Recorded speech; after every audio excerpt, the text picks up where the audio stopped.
Bismillah, alhamdulillah, vassalatu vassalamu ala rasulillah. Assalomu alaykum va rahmatullohi va barakatuh. Shavvolning 6 kunlik ro'zasi haqida ma'lumot bering.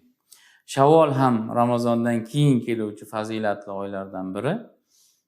Ramazon ro'zasi tugagandan keyin Shavvol oyida 6 kun ro'za tutishga payg'ambarimiz sollallohu alayhi vasallam tavsiya qilganlar. Jumladan Abu Ayyub al-Ansoriy radhiyallohu anhu dan rivoyat qilingan hadis sharifda "Man soma Ramazona va atba'ahu sittan min Shawwalin kana kasiyami dahri" deydilar. Ya'ni kim Ramazonda ro'za tutsa, farz ro'zasini tutsa va unga Shavvoldan 6 kunni ergashtirsa, u xuddi 1 yil ro'za tutgani kabi bo'ladi dedilar. Mana shu ro'zani hayitni ertasi kunidan darrov boshlab ketish ham mumkin yoki o'sha Shavvol oyi davomida bo'lib tutish ham mumkin. Bu haqida mo'tabar fiqh manbalarimiz Zohiriya va Xulosatul Fatawo kitoblarida aytiladi. Demak, buni bo'lib tutish ham mumkin.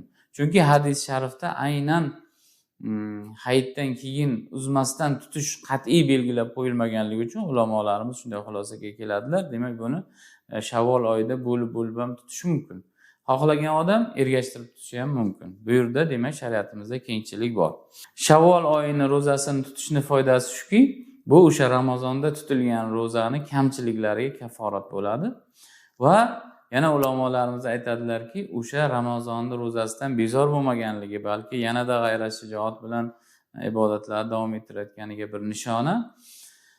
Yana bu Alloh taolo uni ro'zasini qabul qilganligiga ham bir nishona bo'lar ekan. Chunki Alloh taolo bir ibodatni qabul qilsa bandasini yana boshqa solih ibodatlarga yo'llab qo'yadi, solih ishlarga o'zi hidoyat qiladi. Shuning uchun Shavvol ro'zasini 6 kunlik nafl ro'zasini tutish fazilatli, juda ham savobli ish. Mabodo ba'zi bir sabablar bilan yoki boshqa uzrlar bilan tutilmay qolsa ham gunoh bo'lmaydi.